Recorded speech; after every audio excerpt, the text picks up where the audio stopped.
this coming election, I hope that the President, kung marinig niya ako, bigyan na lang tayo ng, sabi ko, a fair shake of patas lang ang laban.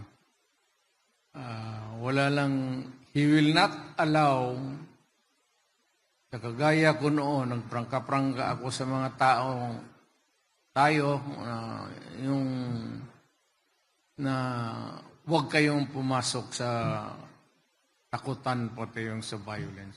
It's not good. Let us keep democracy as was handed down to our parents. Yung i-preserve natin yung legacy na binigay nila sa atin.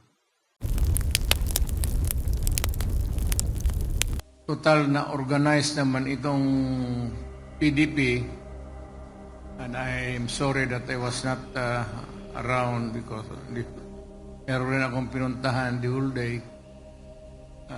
Mabutit na lang at nandito ako. Nandito si Bebot.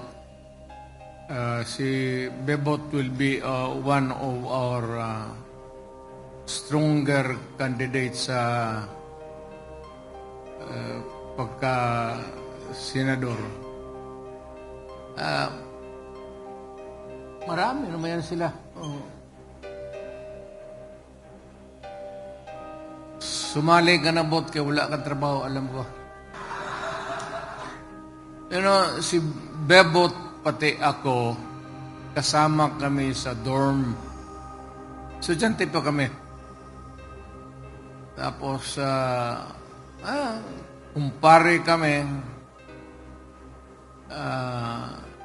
nakapag-asawa siya ng taga Davao, anak ni Mayor Santos. Ewan ko kung paano niya nilusutan si... Anyway, dabawin niyo ito si Bebot. Tatakbo siguro ito ng senador. Pipiliting ko para marami naman tayo. Mananalo tayo, maniwala kayo. Maniniwala. Hindi naman siguro lahat, malas lang, pero lulusot karamihan sa ating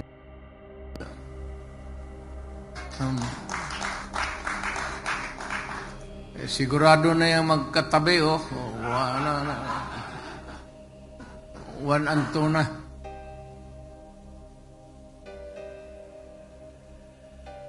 Bebot,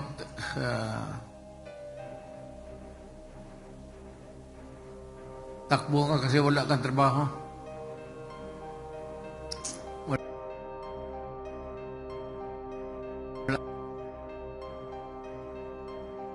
Wala man akong maikwento sa inyo.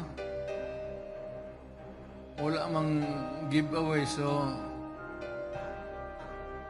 may akalo.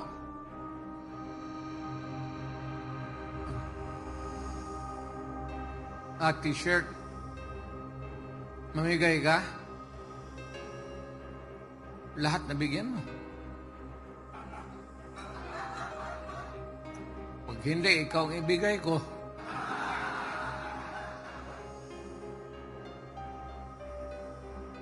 Wala naman kung mayroon pa, bitawan mo na.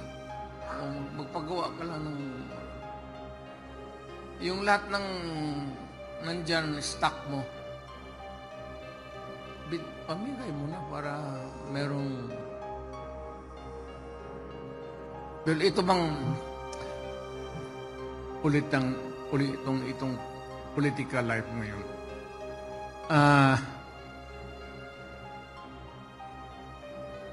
The president is not really yung sabihin mo abusado. It would not be a fair comment na hindi naman talaga masamang tao si Presidente Marcos. But I seldom mention the names of the names of the other side of the fence. But dito wala kasi akong there's no reason for us to be scared or oppression.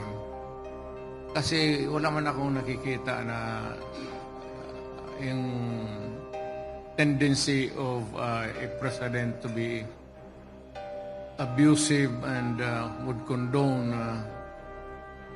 itong wrongdoing. Wala akong nakikita dyan. So, in this coming election, I hope that the president, kung marinig niya ako, bigyan na lang tayo ng, sabi ko, a fair shake of patas lang ang laban. Wala lang, he will not allow, kagaya ko noon, nagprangka-prangka ako sa mga tayo, yung na huwag kayong pumasok sa takutan pati yung sa violence. It's not good. Let us keep democracy as was handed down to our parents. Yung i-preserve natin yung legacy na binigay nila sa atin. Although in the course of time, it was not really perfect. Pero we'll be able to maintain this kind of environment politically. So we try to maintain that kind of, whether we are the ones in power or opposition tayo. Sana si Presidente Marcos would say to it that wala lang ko. And yung vote buying, wala yan talaga. Kasi yung vote buying is really out of the... Hindi natin pwedeng pakialaman yan eh. You cannot control it in a way, so what would be the point in making so much noise? It would just magsamang loob ka lang. But pero yung mga violence, terrorism, ayan ang hindi pwede. And I'm sure that the President, Mr. Marcos, would not allow that. Politiko siya at dumaan siya ng mga ganun eh. So, let us go back to our respective territories and start to organize. Mahirap mag-organize pag walang pera. So, ang PDP is shoestring budget talaga to. But whatever na makuha namin na malaki, kung may magbigay man, ngayon ng mga negosyante, we will share with you whatever ibibigay namin sa taas. Yung mananalo na, kagaya ni Bongo pati ni Bato, hands down man ito sila. So, wala na itong tsaka sila ang dapat magbigay sa atin, si Bongo ang magbigay.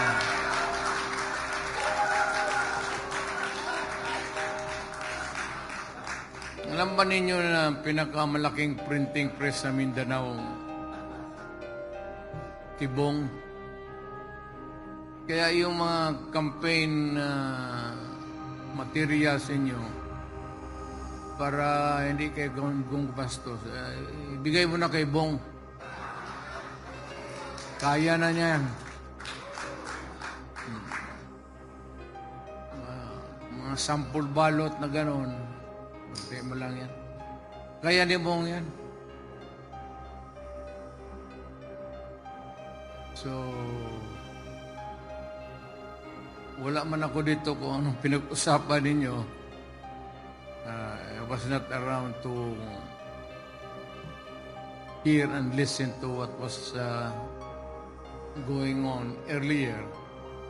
But I suppose that you were talking about what was really good for the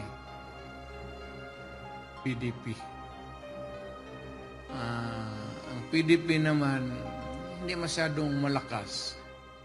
But over the years, from yung medyo struggling, we are now, kumbaga by analogy, yung aeroplano medyo naka-take off na, pero hindi pa talaga nagle-level yung, but struggle ang PDP. But over time, nandiyan kayo, yan, si Bebot. Kaya kailangan mag tayo ng mga senador talaga.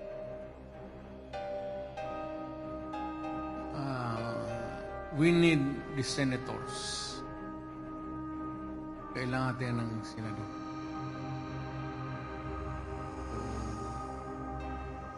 Anyway, mag-ikot man kami. I hope that I will have the money and the energy to go around the country.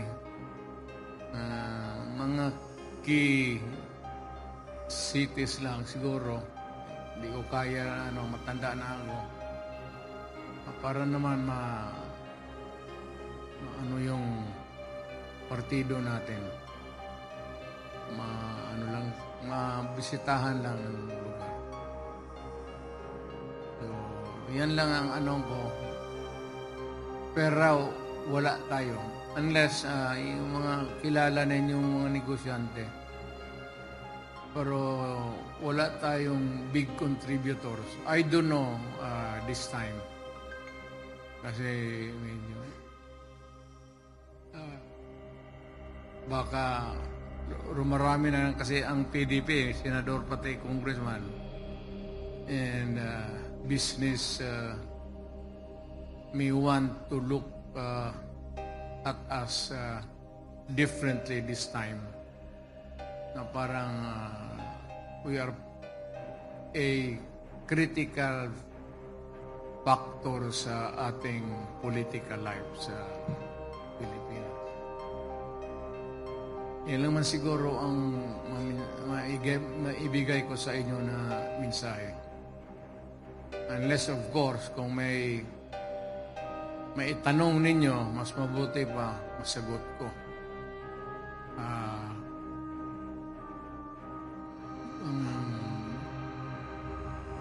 Ang sino yung finance officer natin, pag-usapan pa namin dito sa taas kung sino talaga. Wala man sila dito lahat. But we might makaraise tayo talaga ng kunti. Kasi mahirap magkampanya na walang pera. Talagang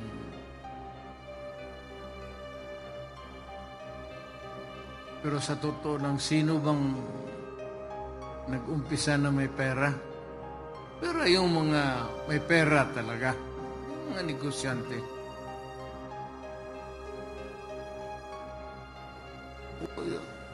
Ako, nagtataka nga ako, until now, it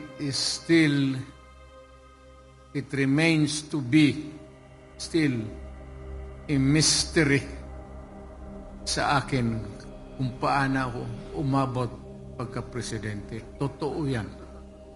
Totoo yan.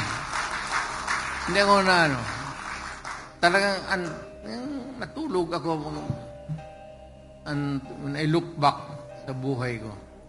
Hindi ko talaga alam kung paano ako naging presidente. Kung pera-pera, wala talaga. Kung sabihin mo lang pera pang kampanya at buong Pilipinas, wala.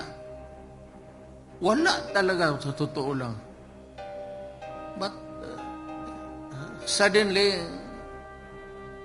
I found myself governing the country. Tandaan ninyo yan, baka maabot kayo ng ganun. Ang swerte kasi hindi mo maano talaga. Hindi mo mapigilan. Hindi mo taglang mapigilan. Ang itutulak ka talaga ng panahon pati ng Diyos siguro. Kaya ako, hindi ko talaga alam kung lahat na kaibigan mo. Tony Del Gra, yung abogado ko ngayon, kay papakulong ako ng mga ng walang hiya. So, mga military sila,